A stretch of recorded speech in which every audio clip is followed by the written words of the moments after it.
WhatsApp guys, कैसे हो सारे। स्वागत है आप सभी का वापस से डेफिनेट इंटीग्रेशन की फुल ऑन रिवीजन से। मतलब ऊपर से लेके पैर तक, सर से लेके पैर तक पूरी रिवीजन करेंगे डेफिनेट इंटीग्रेशन की। मेरा नाम है Daksh Panchal, super fast revision for lead aspirants. देखो भाई, जो डेफिनेट इंटीग्रेशन है वो इंटीग्रेशन का भाई छोटा भाई है। मतलब इसके अंदर एक चीज़ ऐड अप हो जाती है, जैसे कि नॉर्मल इंटीग्रेशन तो है ही है, बट उसके साथ उसकी वैल्यू भी निकालनी होती है। जैसे कि इंटीग्रेशन में जब इंटीग्रेट करते हैं तो यहाँ पर प्लस सी मिलता है। इस सी कांस्टेंट को एलिमिनेट करने के लिए हमारे पास एक तरीका होता है। अगर हमें लिमिट दे रखी होती है कि यहाँ से लेके यहाँ तक के बीच में इंटीग्रेट कर दो। इंटीग्रेट होता क्या है, जैसे कि अगर मैं ग्राफ की बात करूँ, इस ग्राफ पर बहुत सारी ऐसे करके अगर मैं लाइन घेर दूँ, तो अगर मैं इसका एरिया निकालना चाहूँगा, हम एरिया का क्वेश्चन भी करेंगे। अगर मेरे को इस ग्राफ इस पर्टिकुलर ग्राफ के बीच का एरिया निकालना है इस पॉइंट से इस पॉइंट तक, तो मैं इंटीग्रेशन करूँगा इस पूरे कर्व की और लिमिट लगाऊंगा ए से बी की, राइट। तो इससे क्या होता है, जो मेरा कांस्टेंट सी है वो एलिमिनेट आउट हो जाता है। इसमें होता क्या है, जैसे कि मान लो हमारे पास फंक्शन एफ एक्स है, मुझे इस फंक्शन एफ एक्स को इंटीग्रेट करना है फ्रॉम ए टू बी। मुझे इस फंक्शन एफ एक्स को इंटीग्रेट करना है फ्रॉम ए टू बी। तो इसके लिए मैं क्या करूँगा, मैं सबसे पहले इसको इंटीग्रेट करूँगा, नॉर्मल इंटीग्रेट करूँगा। मान लो कि मेरा इंटीग्रेट करने के बाद जो बन के आया वो ये आया, राइट। अब मेरे पास जो नेक्स्ट काम करने के लिए होगा वो ये होगा कि मैं इस पर लिमिट लगाऊँ ए से बी, राइट।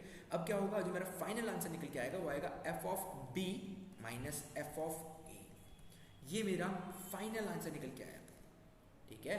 तो यहाँ से क्या होता है कि जो मेरा कांस्टेंट सी होता है वो एलिमिनेट आउट हो जाता है, राइट। तो इस तरीके से हमें जो है हमारी डेफिनेट इंटीग्रेशन के ऊपर बातचीत करनी है। पर डेफिनेट इंटीग्रेशन थोड़ी सी आसान हो जाती है नॉर्मल इंटीग्रेशन से, क्योंकि यहाँ पर क्या होता है ना, यहाँ पर हमारे पास कुछ प्रॉपर्टीज़ होती हैं। उन प्रॉपर्टीज़ को लगाते हैं तो हमारा जो क्वेश्चन होता है वो थोड़ा जल्दी सॉल्व हो जाता है, आसानी से सॉल्व हो जाता है। जैसे कि हम कुछ क्वेश्चंस देखेंगे कि वो कैसे सॉल्व हो रहे हैं, उससे पहले कुछ प्रॉपर्टीज़ देख लेते हैं। अगर मैं यहाँ पर हाईलाइटर लूँ, क्योंकि यहाँ प्रॉपर्टीज़ हैं, हम सबको याद ही होंगी, but we are doing just revision. जैसे कि एक प्रॉपर्टी है एफ एक्स, अगर मैं इसकी बात करूँ, राइट। अगर मैं x की जगह t लगाऊं और यहाँ पर भी x की जगह t लगाऊं तो कोई फर्क नहीं पड़ेगा, दोनों का जो आंसर होगा वो सेम ही आने वाला है। क्योंकि कांस्टेंट अगर मैंने dx चेंज किया तो dt बना दिया, और अगर अंदर का x चेंज किया तो यहाँ पर t बना दिया, दैट्स इट। सेकेंडली, अगर मैं यहाँ पर इसकी वैल्यू चेंज करूँ, अगर ये a से मतलब b से a जा रहा था, अगर मैं उसको उल्टा कर दूँ, जो मेरा फाइनल आंसर आता है वो नेगेटिव हो जाता है, नेगेट हो जाता है। उसके बाद जो मेरा नेक्स्ट होता है वो ये होता है कि एफ एक्स डी एक्स, अगर ये a से b जा रहा है तो मैं इसको तोड़ सकता हूँ, a से c, उसके बाद यहाँ से c से a मैं तोड़ सकता हूँ। यहाँ पर ये c है, बट a से c, उसके बाद c से b, मैं इसको तोड़ सकता हूँ, राइट। इसको मैं तोड़ सकता हूँ, ठीक है। उसके बाद जो नेक्स्ट आता है वो आता है कि अब 0 से a तक के बीच में अगर मैं लिमिट है, ठीक है, एफ एक्स डी एक्स, तो मैं क्या करता हूँ, अपर limit plus lower limit minus x, अपर limit plus lower limit minus x, ठीक है। इसको ध्यान से देखते हैं, यहाँ पर a और b है, F of x D x, upper limit plus lower limit minus x, upper limit plus lower limit minus x. ये करने से हमारा जो सवाल है वो थोड़ा सा आसान हो जाता है, और इस प्रॉपर्टी को मैं खुद personally king of all properties कहता हूँ। वैसे ये बात मुझे मेरे टीचर ने बताई थी कि ये किंग ऑफ प्रॉपर्टीज है, बट मैं तुम लोगों के लिए बता रहा हूँ कि इस प्रॉपर्टी को हम बोलते हैं किंग ऑफ ऑल प्रॉपर्टीज, ठीक है, king of all properties, right.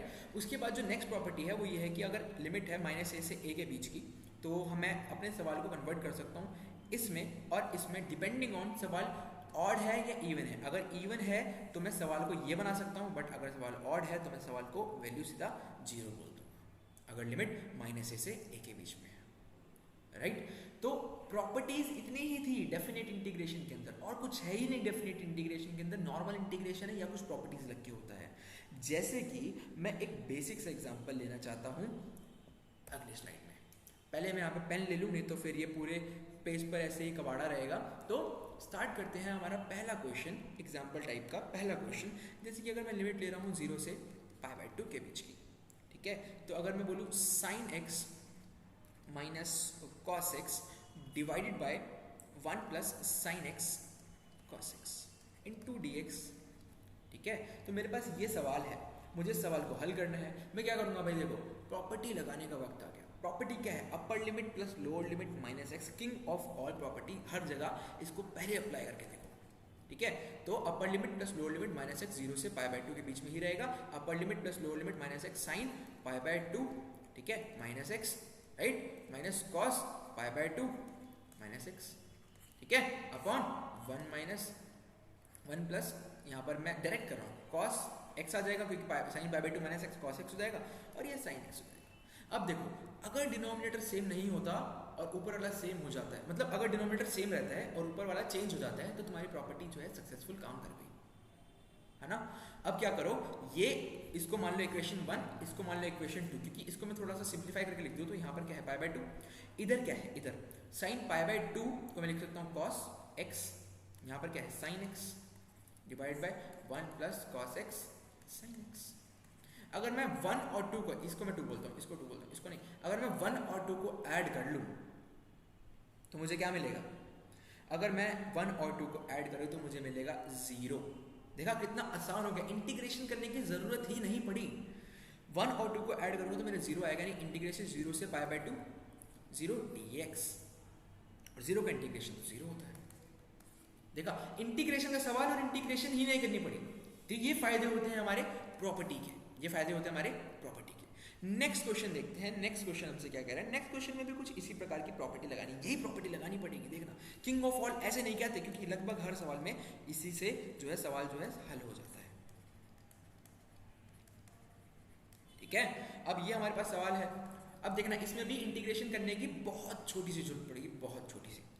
अब इसके अंदर क्या करोगे, अपर limit plus lower limit minus x, मैं डायरेक्ट कर रहा हूं, ठीक है। ऊपर बनेगा साइन एक्स, नीचे बनेगा वही sine x plus cos x, और यहाँ 0 से पाई बाय 2 dx। अब देखो भैया, यहाँ पर डिनोमिनेटर तो क्या है सेम रहा, बट न्यूमरेटर जो है चेंज हो गया। अगर मैं इसको 1 बोलूँ, इसको बोलूँ 2, और दोनों को कर दूं ऐड, दोनों कर दूं ऐड, उससे क्या होगा, उससे क्या होगा, ऊपर बनेगा sine x plus cos x divide by sine x plus cos x, cut के क्या बन गया, यहाँ पे dx है, यहाँ पे इंटीग्रेशन है 0 से पाई बाय 2 के बीच में, कट के क्या बन गया 1, कट के बन गया, ये पाई बाय 2 लिखा भाई, कट के बन गया 1, ठीक है 1, और लिमिट कहाँ से कहाँ तक है 0 से पाई बाय 2 के बीच में। लेकिन अभी इंटीग्रेट तो कर लो भैया, तो इसको ऐसे नहीं लिखोगे, इसको लिखोगे 0 से पाई बाय 2 के बीच में, और यहाँ पर dx, इसको इंटीग्रेट करते हैं तो यहाँ पर लिखाऊंगा x, 1 का इंटीग्रेशन x आएगा, लिमिट 0 से पाई बाय 2, तो pi by 2 minus 0, final answer क्या गया मेरा पाई बाय 2, ठीक है, पाई बाय 2 आ गया। पर एक गलती मैंने करी है, वो गलती क्या करी है, इसको, ये मेरी आई थी, ठीक है, ये गलती मैंने इसलिए बताई क्योंकि ये तुम भी कर सकते हो, इसको मैंने आई बोला और ये भी मेरा आई था, मैंने 1 प्लस 2 किया था, 1 प्लस 2 किया था, मतलब आई प्लस आई किया था, तो मतलब 2i हो गया ना। तो मतलब ये जो आंसर आया है पाई बाय 2, ये जो पाई बाय 2 आया है वो किसका आंसर है, 2i का आंसर है, बट मुझे चाहिए i का आंसर। i क्या हो गया मेरा पाई बाय, ऑप्शन में पाई बाय 2 भी होगा, ऑप्शन में पाई बाय 4 भी होगा, तो करेक्ट होगा पाई बाय 4, क्योंकि तुमने ऐड किया है उन दोनों को, ठीक है, क्योंकि तुमने ऐड किया है दोनों को, right. Moving on next question. अब नेक्स्ट क्वेश्चन है, तो नेक्स्ट क्वेश्चन के अंदर हम ओके, तो नेक्स्ट क्वेश्चन हमसे कुछ इस प्रकार है कि वैल्यू है, जो लिमिट है वो 0 से -1 से 0 के बीच की है, dx upon x square plus 2x plus 2। तो इस सवाल के अंदर हम क्या करेंगे, देखो इस सवाल के अंदर एज सच कोई प्रॉपर्टी नहीं लग रही है, हमें जस्ट जाना है, अपना काम करके आ जाना है। हमारा काम क्या है, हमें जो इंटीग्रेशन में आता है, इसमें जो हमने डेफिनेट इंटीग्रेशन से पहले इंडेफिनेट में सीखा था, हमें वही करना है। नीचे हमें कुछ इस प्रकार से करना है कि यहाँ पर हमारे जो है फैक्टर्स बन जाए, ठीक है, फैक्टर्स बन जाए। तो यहाँ पर ध्यान से देखेंगे, अगर मैं इसको 1 + 1 लिख दूँ, 1 + 1 लिख दूँ, तो ये वाली चीज़ पूरी मिलकर क्या बन जाएगी, x + 1 का होल स्क्वायर और +1 बचेगा, तो यानी -1 से 0 dx अपॉन x + 1 का होल स्क्वायर प्लस में 1, ठीक है, x + 1 का होल स्क्वायर प्लस में 1। अब क्या करना है भाई, ये तो फॉर्मूला है भाई, सिंपल सिंपल, ठीक है, dx अपॉन x² + a² का फॉर्मूला है tan इनवर्स x/a, 1 है a, 1/a tan inverse x/a, ठीक है। तो हमारे पास फाइनल आंसर आएगा tan इनवर्स x प्लस में 1, tan इनवर्स x प्लस में 1। और अब देखो, अब यहाँ पर जो लगेगी लिमिट, वो लगेगी -1 से 0 के बीच। एक बारी क्या पुट करेंगे हम इसके अंदर, एक बारी 1 पुट करेंगे, -1 पुट करेंगे, एक बार 0 पुट करेंगे। अगर मैं 0 पुट करता हूँ तो मेरा बचेगा tan इनवर्स 1 और माइनस, अब मैं -1 पुट करूँ तो tan इनवर्स 0। tan इनवर्स 1 कब होता है? π/4 पर। ये कब होता है? 0 पर। तो मेरा फाइनल आंसर क्या गया? π/4 आंसर आ गया। तो हम इन सवालों को इस प्रकार करेंगे।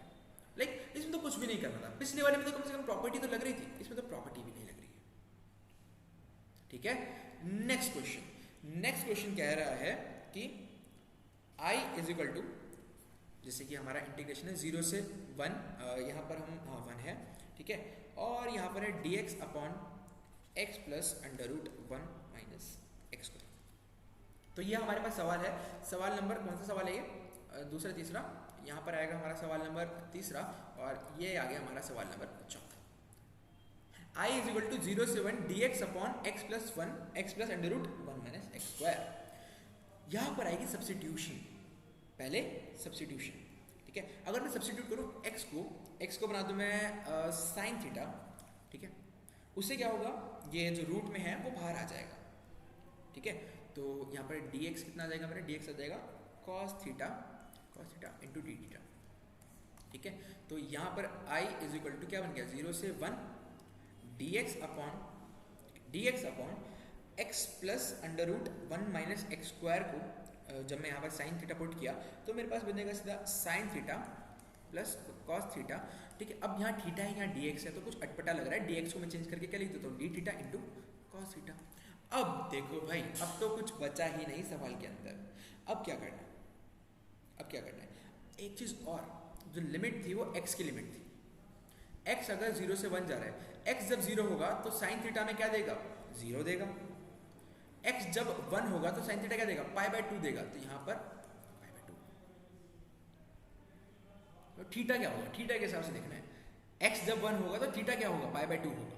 तो जो लिमिट अब बन गई है वो है 0 से π/2 cos theta D theta upon sine theta plus cos theta. That's it. अब तो सवाल में कुछ बचा ही नहीं। यही सवाल अभी हमने जस्ट पीछे किया था, ये रहा। किया था नहीं किया था? आंसर क्या था? π/4। यही सवाल हमने जस्ट पीछे किया था। हमने अभी क्या किया? हमने पहले इसको कन्वर्ट किया ताकि हम रूट से बाहर निकाल पाए। उसके बाद हमने अगर कन्वर्ट किया तो जो लिमिट्स हैं, लिमिट्स भी तो उसके हिसाब से चेंज हो जाएंगी। अगर लिमिट चेंज हो गई तो सवाल हमारा किस प्रकार का बन गया? इस प्रकार का बन गया, जो कि हमारे आंखों के सामने बिल्कुल है। अब तो ये वाला भी अभी सॉल्व किया है, ठीक है, कूल। तो ये सवाल नंबर चौथा भी हो गया। सवाल नंबर पांचवा देखते हैं। सवाल नंबर पांचवा हमसे क्या कह रहा है? पांचवा हमसे कह रहा है कि भाई, यहाँ पर मैं लिखता हूँ पांचवा सवाल। ये हमसे कह रहा है कि भाई इंटीग्रेशन है कहाँ से कहाँ तक? a से b तक का, और this into dx upon this plus the root a plus b minus x। क्या करो भाई? किंग ऑफ ऑल लगा दो, ठीक है। तो upper limit plus lower limit minus x की जगह क्या पुट कर दो? Upper limit plus lower limit minus x. तो अंडर रूट ऊपर क्या बचा? a plus b minus x. नीचे क्या बचा? इसको थोड़ा सा यहाँ पे करते हैं। यहाँ बचा a plus b minus x plus under root a plus b minus, अब क्या आएगा? a plus b minus x. ये कट गया, बचा सिर्फ प्लस एक्स। इंटीग्रेशन a से b। अब देखो डिनोमिनेटर सेम है, न्यूमरेटर बदल गया। अगर इसको 1 बोलो, इसको 2 बोलो, अब 1 प्लस 2 कर दो। अब क्या बन गया? a से b अंडर रूट एक्स, ये 2y हो गया। अब ठीक है, वही गलती नहीं करनी।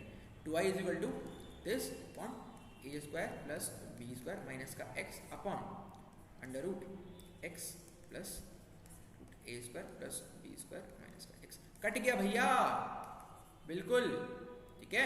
यहाँ पर क्या बचेगा? a से b 1 डॉट डी एक्स, ठीक है। अब तो लिमिट्स लगानी है। इंटीग्रेशन में x आएगा, लिमिट कहाँ से कहाँ तक? a से b तक। फाइनल क्या मिल गया? फाइनल मिल गया भैया जो हमें चाहिए था, क्या? b माइनस ए। अब b माइनस ए ही हमारा आंसर है, लेकिन ये 2y था, ठीक है।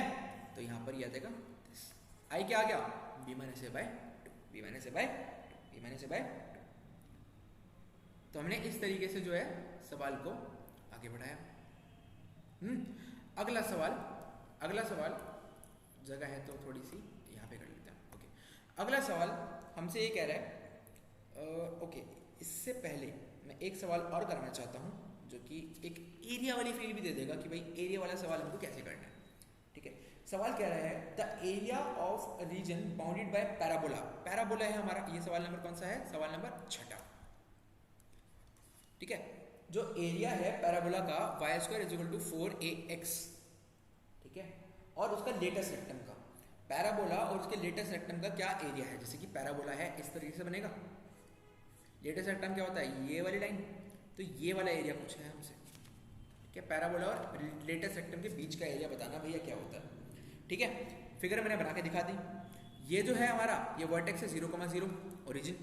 ठीक है, अब 4ax है तो ये जो है ये a है तो ये पॉइंट कौन सा हो गया? a,0 हो गया। ठीक है, अब यहाँ से देखो y को क्या लिख सकते हो? 2√ax लिख सकते हो। बिल्कुल ठीक, y को क्या लिख सकते हो? 2√ax लिख सकते हो। और अगर मैं क्या चाहता हूँ, मैं इसको इंटीग्रेट करना चाहता हूँ तो मैं क्या करूँगा? इंटीग्रेट y.dx करूँगा। लिमिट कहाँ से कहाँ तक? लिमिट x ही लगेगी क्योंकि dx लगा हुआ है, तो लिमिट x ही लगेगी, यानी 0 से 2। और क्योंकि पहले मैं इसका निकाल लूंगा, पहले मैं इस वाले एरिया का निकालूंगा और फिर डबल कर दूंगा तो इसका आ जाएगा। तो मैं अभी से क्या करता हूँ ना, ये सिर्फ ये जो निकाला है वो सिर्फ ऊपर वाले का है, तो इसको यहाँ से 2 से मल्टीप्लाई कर देता हूँ ताकि डबल मेरे को मिल जाए। ठीक है, अब मैं y को क्या लिख सकता हूँ? 2 0 से 2 y को क्या लिख सकता हूँ? y को 2ax into dx, 2ax into dx। अब तो कुछ करना ही नहीं है, अब तो कुछ नहीं करना, अब तो बस इसको इंटीग्रेट करना है। इंटीग्रेट कर देंगे तो अपने को ये मिलेगा। अब तो रेस्ट इज जस्ट कैलकुलेशन। ठीक है, रेस्ट इज जस्ट कैलकुलेशन। और ये लिमिट लग गई x के ऊपर। लिमिट लगाओ और फाइनल आंसर तक पहुंचो। ये अपना फाइनल आंसर आ रहा है और बताना भाई किस किस का जो है सही आया। ठीक है, तो ये हमारा एरिया का जो है फाइनल आंसर है। Right, okay. तो इसके बाद एक क्वेश्चन और है और वो मैं चाहता हूं कि वो क्वेश्चन तुम लोग एज अ होमवर्क करो और बताना कि तुमने इसको सॉल्व किया नहीं किया और किया तो कैसे किया। ठीक है, ये क्वेश्चन थोड़ा अलग टाइप का क्वेश्चन है। ठीक है, इस क्वेश्चन के अंदर क्या हो रहा है? क्वेश्चन कह रहा है -2 से 2 इंटीग्रेशन बताना है, -2 से 2 mod x dx। अब mod x में क्या होता है? मैं जैसे कि फील दे रहा हूँ, mod x में क्या होता है? mod x में क्या है कि वैल्यू 0 पे चेंज होती है, तो अब इसको तोड़ूंगा मैं। कैसे तोड़ूंगा? -2 से 0। अब यहां पर क्या होगा? -x होगा, क्योंकि इस पॉइंट के अंदर तो x नेगेटिव रहेगा। प्लस आगे क्या होगा? अब मैं करूंगा 0 से 2, अब यहां पर x लिखूंगा इंटू dx इंटू x। ठीक है, तो ये सवाल जो है इस प्रकार से होगा। Right, now rest is calculation. तो हमारा डेफिनेट इंटीग्रेशन भी आज खत्म हो गया, मतलब पूरा कैलकुलस मैंने डिफरेंशियल इक्वेशन भी करा दिया है, सब कुछ करा दिया, सब कुछ मिल जाएगा। तो पूरा कैलकुलस हमारा जो है खत्म हो चुका है, पूरी रिवीजन खत्म हो चुकी है कैलकुलस वाले पार्ट की भी। ओके, तो तैयारी करते रहो, होप सो अच्छे नंबर लाना सारे। तो बाय बाय, मिलते हैं अगले एपिसोड में।